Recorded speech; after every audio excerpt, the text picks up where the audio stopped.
یہ ترکی میں اسلام پسندوں کی ایک ایسی جماعت بن کر ابھری ہے کہ جس کی علامت ایمانداری اور خدمت ہے۔ رفاہ کی مقبولیت میں دن بدن اضافہ ہوتا جا رہا ہے۔ رفاہ کے کام سے عوام میں واضح طور پر دینی شعور بیدار ہوا ہے۔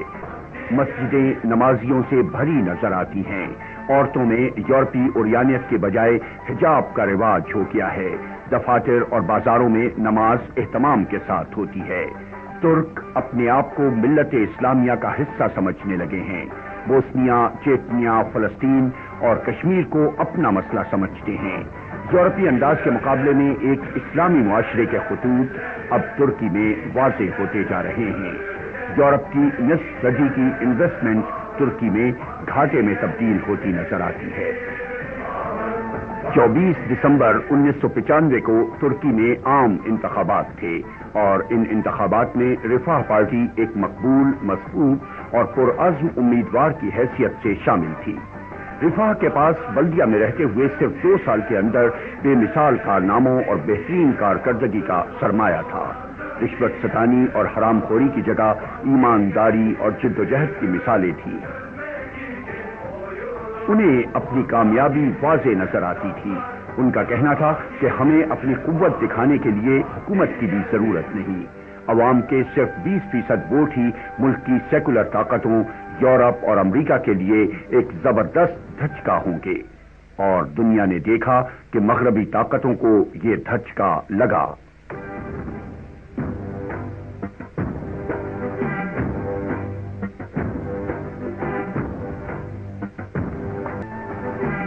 آج 22 دسمبر ہے اور جمعے کا دن، اور یہی دن رفاہ پارٹی نے الیکشن سے پہلے استنبول میں ایک بڑے جلسے کے لیے منتخب کیا ہے، اور یہاں رفاہ کے حامیوں کا ایک زبردست ہجوم خود بتا رہا ہے کہ یہ ایک عظیم اجتماع ہے۔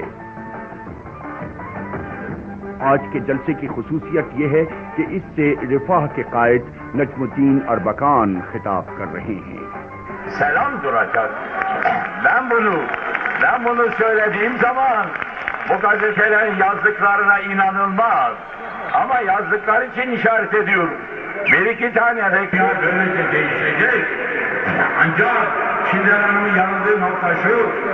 Çok aziz ve muhterem İstanbullu kardeşlerim. Bak kendisine nasihat ediyorum bir. آج 24 دسمبر 1995 ہے۔ یہ انقرہ میں رفاہ پارٹی ترکی کا مرکزی دفتر ہے۔ الیکشن ہو چکے ہیں، نتائج کا انتظار ہے۔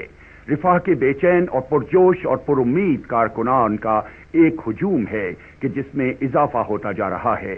اس میں بچے بھی ہیں، بوڑھے بھی، جوان بھی، عورتیں بھی، اور یہ رفاہ کی کامیابی اور اربکان کی فتح کے نعرے لگا رہے ہیں۔